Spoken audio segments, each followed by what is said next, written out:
ഈ സാറ് എന്തിനാ നിങ്ങളുടെ പുറകെ ഇങ്ങനെ കൂടിയിരിക്കുന്നേ? അതില് സംശയം എന്താ? ചന്ദ്രശേഖരൻ പറഞ്ഞിട്ട്. ഏയ് അതല്ലേ യശോദേ, അതിനൊക്കെ അപ്പുറത്ത് എന്തോ ഉണ്ട്. വരുൺ, ഇത്തവണ നമ്മുടെ കണക്കുകൂട്ടലുകൾ പിഴച്ചില്ല. പ്രതികൾ എല്ലാവരും അറസ്റ്റിലാവും.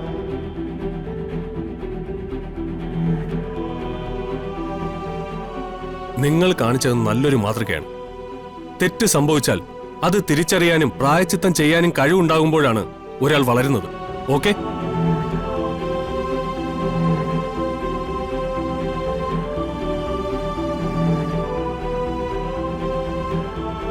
ഓക്കെ വരുൺ. ഓക്കെ രാധിക, ഇറങ്ങട്ടെ.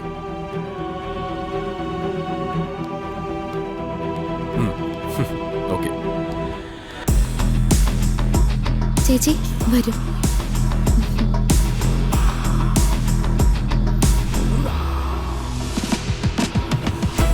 മോളെ, തോറ്റുപോയിട്ടില്ല അച്ഛ. അച്ഛൻ്റെ അമ്മയുടെയും പ്രാർത്ഥന ഞങ്ങളുടെ കൂടെയുണ്ട്. അതിന്റെ തെളിവായി ഇപ്പൊ കണ്ടത്. നീ ഒരുപാട് സൂക്ഷിക്കണം മോളെ. ചെകുത്താന്മാരാ. അവര് തിരിച്ചടിക്കും എന്ന് പറഞ്ഞാൽ തിരിച്ചടിച്ചിരിക്കും.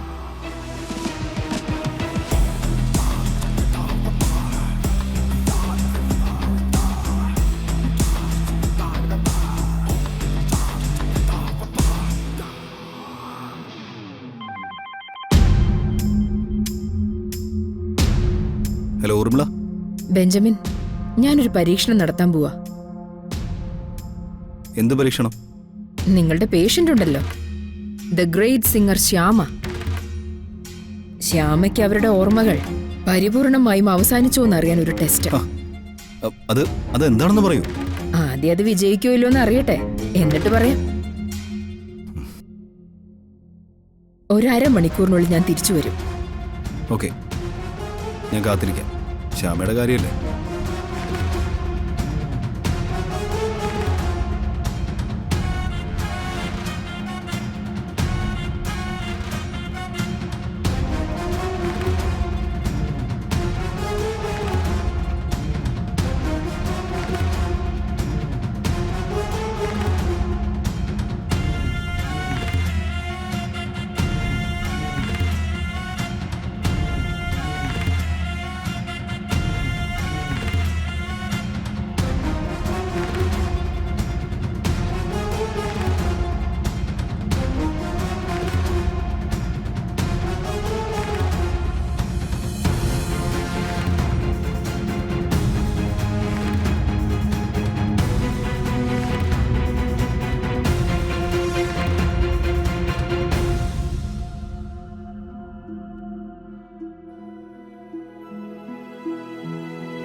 നല്ല പാട്ട്.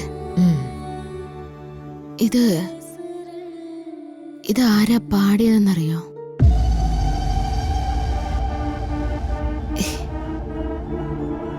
ആരാ പാടിയതെന്നറിഞ്ഞൊന്ന് പറഞ്ഞു തരണേ.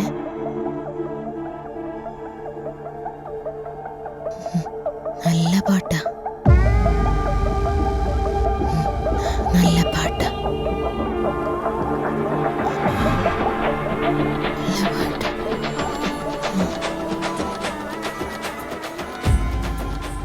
ബെഞ്ചമിൻ, നിങ്ങൾ പറഞ്ഞത് ശരിയാണ്. ശ്യാമ എന്നേക്കുമായി അവസാനിച്ചു. ഇനി ഏഞ്ചൽ മേരി മാത്രം.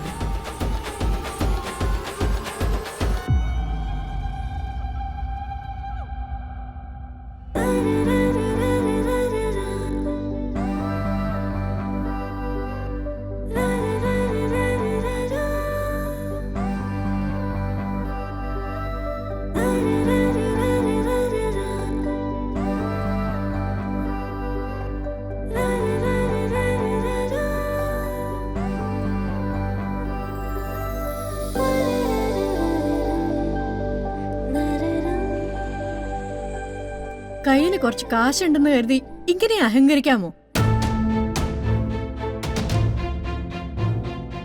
അവര് ചന്ദ്രശേഖരനെ സഹായിക്കോ ചന്ദ്രശേഖരന്റെ കൂടെ നിൽക്കോ എന്താന്ന് വെച്ചാ ആയിക്കോട്ടെ. നമ്മളെ എന്തിനാ ദ്രോഹിക്കുന്നേ? അതും ഒന്നും അറിയാത്ത ആളുകളെ കൊല്ലാൻ നോക്കിയിട്ട്. ആ ഭക്ഷ്യവിഷബാധം ഉണ്ടായ സ്ഥലത്ത് ഏതെങ്കിലും ഒരാൾക്ക് എന്തെങ്കിലും സംഭവിച്ചിരുന്നെങ്കിലോ? ഇത് ഇവിടെങ്ങാനും നിൽക്കുമായിരുന്നോ? എന്തായാലും സത്യം തെളിഞ്ഞല്ലോ അമ്മേ. ഇനി അവര് കോടതിയിൽ തെളിയിക്കട്ടെ. അവർക്കെതിരെയുള്ള പരാതികൾ നിസ്സാരമൊന്നുമല്ല. ജോൺസന്റെ കുടുംബം, ചന്ദ്രിക, പിന്നെ അന്നത്തെ ഫുഡ് പോയ്സൺ ബാധിച്ച ഓരോ കുഞ്ഞിന്റെ വീട്ടിൽ നിന്നും. അതൊക്കെ മറികടന്ന് പെട്ടെന്ന് സാറയിലേക്ക് എത്താൻ ആർക്കും പറ്റില്ല.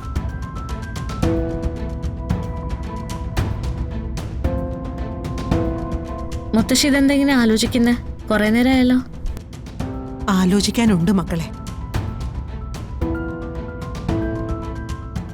ഈ സാറ് എന്തിനാ നിങ്ങളുടെ പുറകെ ഇങ്ങനെ കൂടിയിരിക്കുന്നേ? അതില് സംശയം എന്താ? ചന്ദ്രശേഖരൻ പറഞ്ഞിട്ട്. ഏയ്, അതല്ലേ യശോദേ. അതിനൊക്കെ അപ്പുറത്ത് എന്തോ ഉണ്ട്.